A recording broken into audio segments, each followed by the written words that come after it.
So thanks very much, mate. It's been an absolute privilege to have you on. So it has.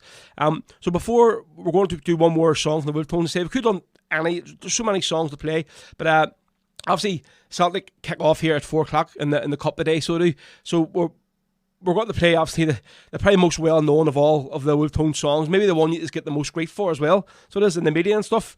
Of course, talking about the Celtic Symphony. So tell me before I do a song, how did this come about? I mean, had you always had a connection with Glasgow Celtic? I mean, before this song was written, or? Yeah, well, I got the hail hail from my uncle Leo, who used to bounce me on the knee with hail hail the seltzer here when I didn't understand what I was thinking about. But you know, my grandmother and grandfather lived in Glasgow in the Gorbals until he came back to Ireland in 1916.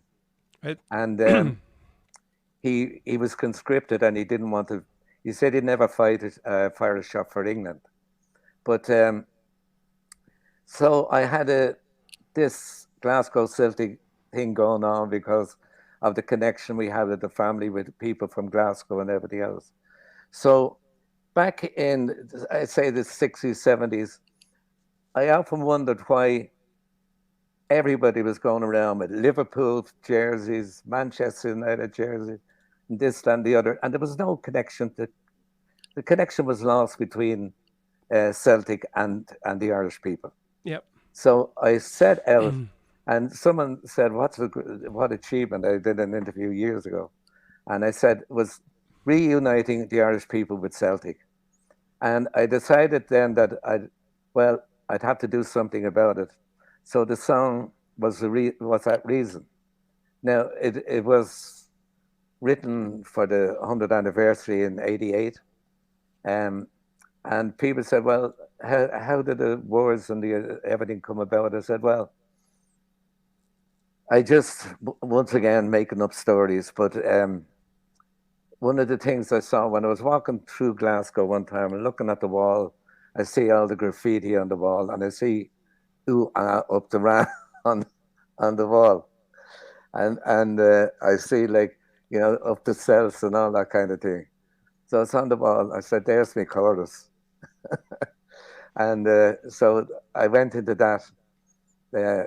And it was like, you know, I see graffiti on the wall. It says, well, magic, graffiti on the wall. You know, and then it goes, ooh, up the ram, say, ooh. So, like, that was the chorus, was the graffiti I saw on the wall in Glasgow walking through the city. And so the next one was, you know, here we go again and all that kind of thing. It's kind of like, you know, the repetition of going to the matches all the time, going up to Paradise to see the matches. I mean, I was there when, you know, when in the old days before they destroyed the jungle. Jungle. Aye. I'd been in the jungle a couple of times, but you know, so all those things. That's a great memory, I suppose. Surely, yeah. For a lot of people, you know, the jungle's gone, and lovely, beautiful stadium now. But you know, that's a memory. See, talking about song, I actually used to do a kids' school disco for it in a local school where my daughter goes to now. It's actually the school I used to go to, and it was back maybe 2 or 3 years ago, and they'd have like a disco every year, you know, at Halloween and when the kids are closing up for the summer. And it's one song, like you're talking like P1s at the P7. It's one of the first songs. Mr. Play Celtic Symphony, play Celtic, and like I don't know, I can't. So actually, the headmaster, and Mr. McCabe, had said, "Listen, look, can I play it there?" He says, "Oh, it's all right. Yeah, no problem. Play it." And actually, he didn't know what the song was, so he didn't. And literally, as soon as I come into the chorus, and like, all these all like 100 P1s, P2s, all shouting "ooh up the rah," he's like, "Get that off! Turn it off! Turn it off!" And I go, "You said you didn't tell me what the song was. I didn't know it was a bloody IRA song." Jesus, he says, "Oh, we're going to be getting complaints from the parents and all and everything. These kids are going to be walking the gate singing "ooh up the rah," you know." Yeah, well, a friend of mine, you know, said that his son was. He's gone to the higher school in Uri, and he lives in Lurgan. So he said that the kids go on the bus, you know, and he said